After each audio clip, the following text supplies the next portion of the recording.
And I can tell you with no uncertainty that miracle cures are no laughing matter. I bid you good day, sir. Oh, Mr. Marston, good to see you. How have you been keeping? I'm well, Mr. Mr. West Dickens. Nigel West Dickens of Eastcheap, London, New Waverly, New York, and Armadillo, New Austin. At your service. At my service. At everyone's service. At the service of science, of knowledge, of life. How are your wounds? Much, much better. But then they would be. Would be... I know a cure for all ailments, Mr. Marston. Ah, I'm sure you do. And I'm sure for just $2 an ounce, I could live forever. Oh, but for you, sir, I'd do a bulk discount rate of $1.95 an ounce, as long as you buy 100 ounces or more. That's a lot of immortality. Give it up, old man. That's Mr. West Dickens to you, boy. Give it up, old man. Listen, Marston, I'm broke, but this stuff is good. It works. I need a healthy young man like you. Come along, let's ride over to my newest customer at Ridgewood, and I'll explain while we go. Okay.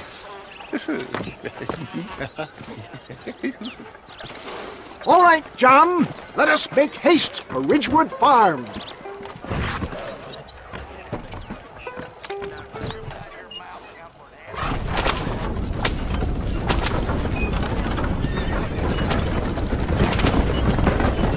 I heard about you, Mr. West Dickens.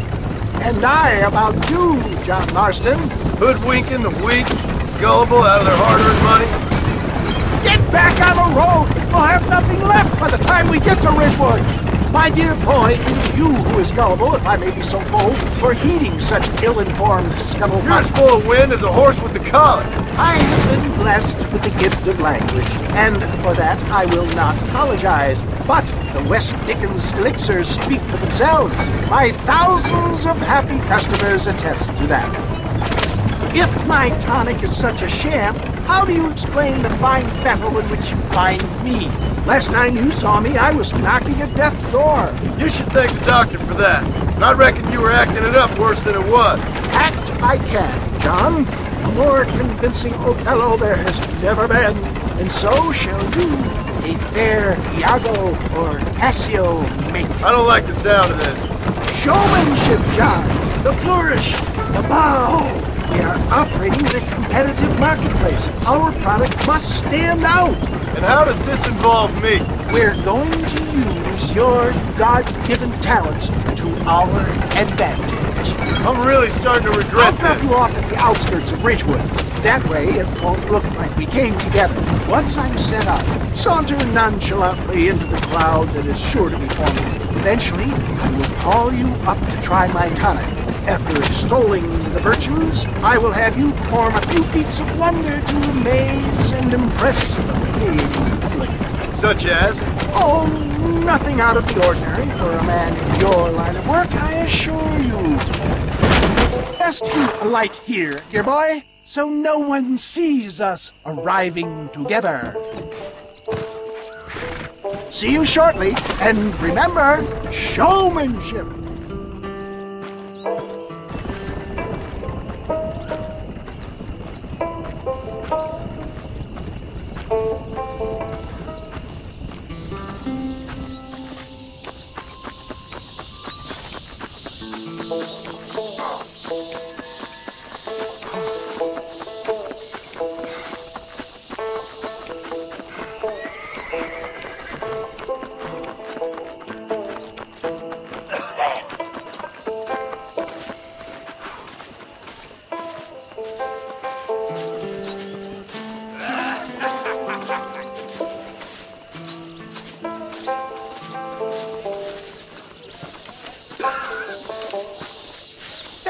Pain to the past! Rid yourself of illness forever! What do you want to tell me that for?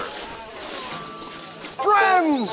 Hard-working souls of Cholla Springs, gather round, gather round.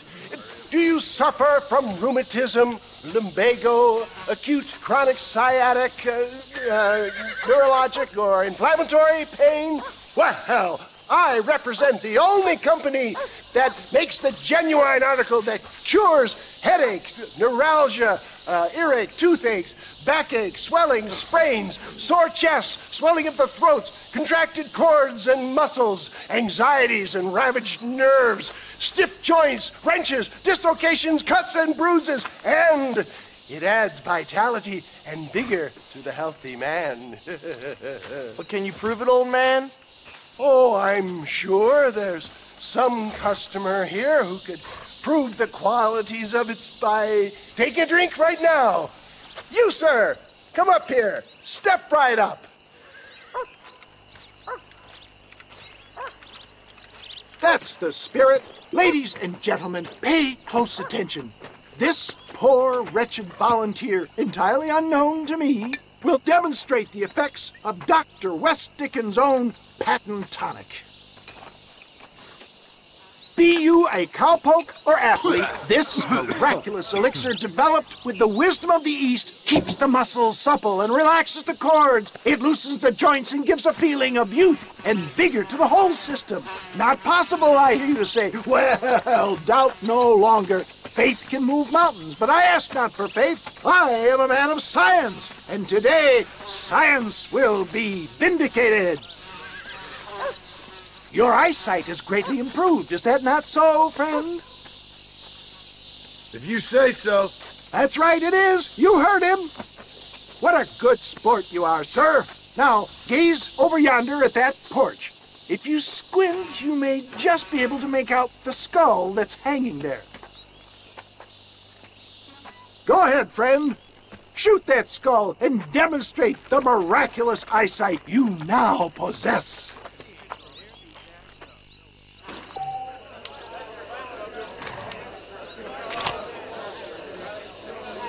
Remarkable! The eyesight of an eagle, granted by imbibing Dr. West Dickens' own patent tonic. Anybody can make that shot. This man is a fraud. If your eye's so damn sharp, why don't you try shooting my hat out of the air? My friends, our test case has been challenged to shoot a gentleman's hat out of the sky above our heads. You can fool these people, but you ain't fooling me. Right. Let's just see how sharp you is with a moving target.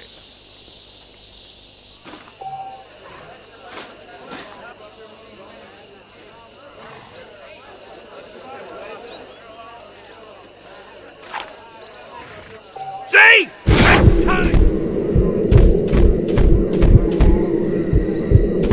Have you ever seen such an eye? Behold the power of the elixir, plucked out of the sky. Hey! Hey! What? You think you can put a hole in a man's hat and just walk away, do you? But it don't work like that around here, mister. Come on! Are you a man or not? A challenge of battle has been offered to our volunteer. Come in.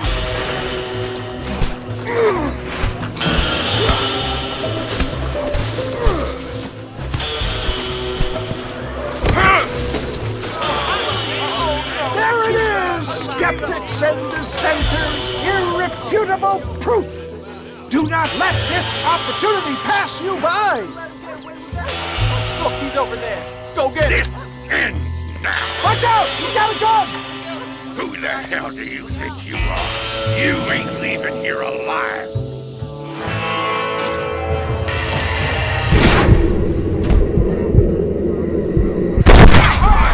Marvelous shot, dear boy. The kind of deadly accuracy that can only be afforded by the West Dickens elixir. Come, I have plenty for all. You'll be fine. Get out of my way. Hey, where are you going? I want a bottle. Get me a bottle, please. One of them, right here. No harm in trying one bottle, I suppose. Well, I think that went kind of well, don't you? I'm just glad that my normal job involves either chasing after cattle or murderers. Not the likes of you, mister. Don't be like that. Now, if you'll excuse me, I'd like to say my goodbyes Head on back to the real world. Wait, sir. I've been thinking about your predicament, and I think I may have an idea.